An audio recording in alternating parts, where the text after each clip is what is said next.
Let me start off with what the Prime Minister has done just moments ago while laying the foundation stone for over 500 railway stations across India. He launched a scathing attack against the opposition, saying it's time to quit India of corruption, quit India of dynastic politics. He has made this attack in the past as well, but he's really now framing the narrative for 2024 as those who are defending and protecting the idea of Bharat, that is him, the BJP and the NDA, and then on the other side, the way he has framed it is the Quit India alliance. Payal is joining us on the phone line. So Payal, this is how the Prime Minister is framing the narrative for 2024. He's now, I think this is the second time he has used this Quit India phrase to attack the India alliance, the opposition alliance. Walk us through what is the thinking behind this.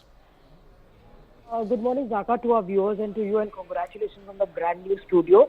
Yes, the Prime Minister has spoken about the Amrit Kal. He's spoken about the fact that the railways need to develop its infrastructure, at least looking at the next 50 years. That's the idea. Having said that, politically, this is probably the first or fifth time in the last 1 week or something that the Prime Minister has attacked the opposition, and he's essentially said that the opposition is nothing but an alliance of corrupt. He has said that they are ghamandi, they are corrupt. They are in it together because they have something to serve. Unlike the NDA, which has been, which has stood the test of time for over the last 25 years as well. So this attack is going to continue in the coming days and weeks as we build up to the 2024 elections. So as Payal was saying, the Prime Minister has taken on the opposition, just drawing the attention of our viewers to what the PM has just said. He has coined that phrase of quit India of corruption, quit India of dynastic politics, quit India of the kind of virodh that we have seen from the opposition. This is how the Prime Minister is trying to frame the narrative. On the other side, the India alliance is saying that they are fighting for the idea of India. They are the ones who are trying to preserve the idea of India, to stop this democratic backslide, to stop this attack on minorities and press freedoms, etc. But let me go back to Payal. So it's almost like a twin track, as it were, Payal. On the one hand, the Prime Minister is attacking the opposition, and he's also doing this at a time when more than 500 railway stations have been inaugurated or refurbished, call it what you want. So it is going to be a twin-pronged attack in that sense? Well, absolutely, Zaka, because the Prime Minister says that mere lip service doesn't work. What are you doing for the country? Where are you taking the country forward? That's extremely important. And vikas and development is one pitch which has not only been in words but also in action. 508 stations across the country, cutting across all states and union territories, is something which is a landmark in itself as well. And the Prime Minister has spoken about looking at the future of India 50 years from now. That's where he's at. And obviously, politics has played out in the last couple of weeks. You've seen what's happened in Parliament.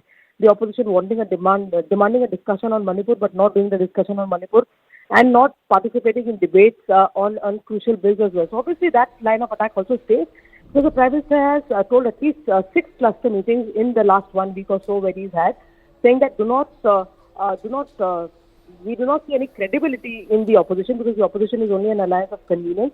They do not have anything common which is binding them. They have done nothing for the country, and they do not intend to do anything for the country except for the fact that they want to protect their own families, protect the corrupt.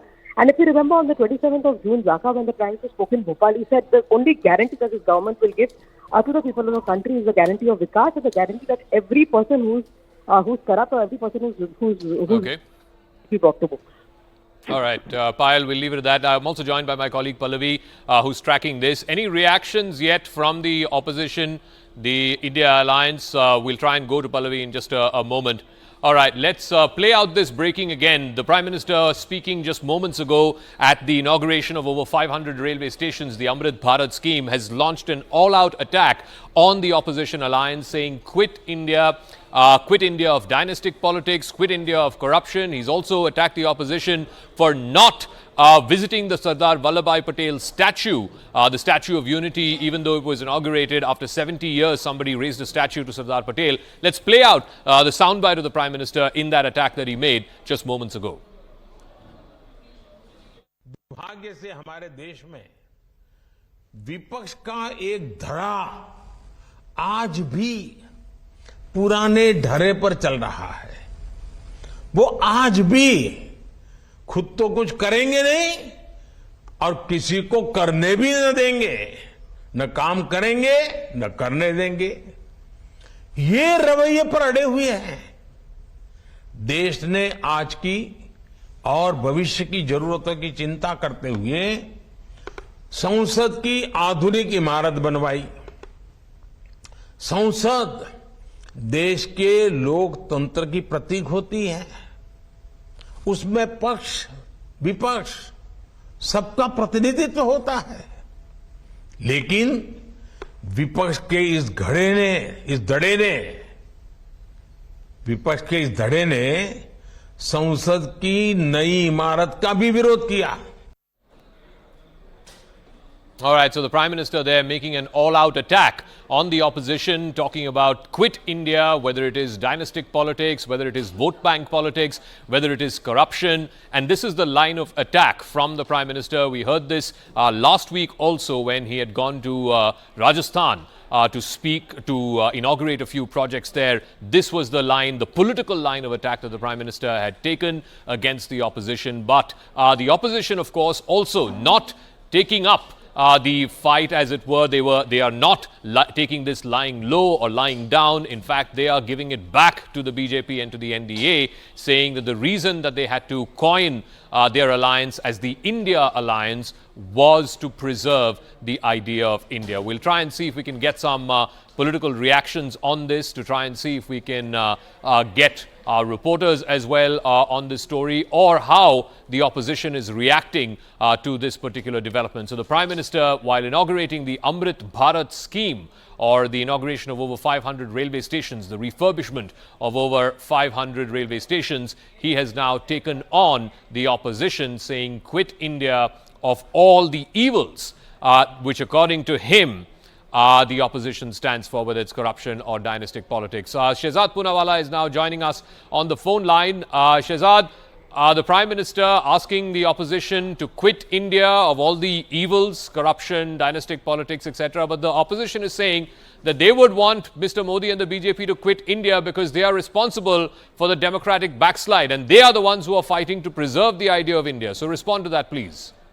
No, the Prime Minister also explained that if they were with the idea of India, why were they opposing the National War Memorial?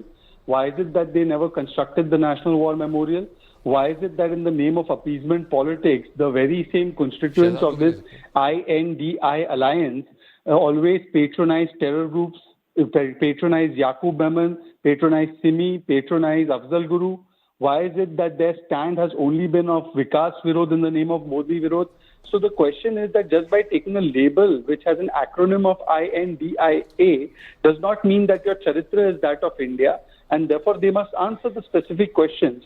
Isn't it true that the opposition did not build a national war memorial for 70 years when the armed forces were demanding it? Isn't it true that they opposed issues of national security? Isn't it true that they questioned surgical strike, Balakot airstrike? Isn't it true that they blamed India for 26/11 and Pulwama? Isn't it true that for Afzal Guru, Rahul Gandhi went to JNU and he stood with the Tukre lobby? Isn't it true that they have been batting for Yaqub Memon, the Maharashtra Minister Assam Sheikh did that? So these are the questions they need to answer. And just by putting I.N.D.I.A. in your name doesn't mean your charitra is India wala, and therefore they have been called out for their double speak, and they must come out and answer. All right, we'll leave it at that. Shehzad Poonawalla, many thanks for joining us, the BJP spokesperson.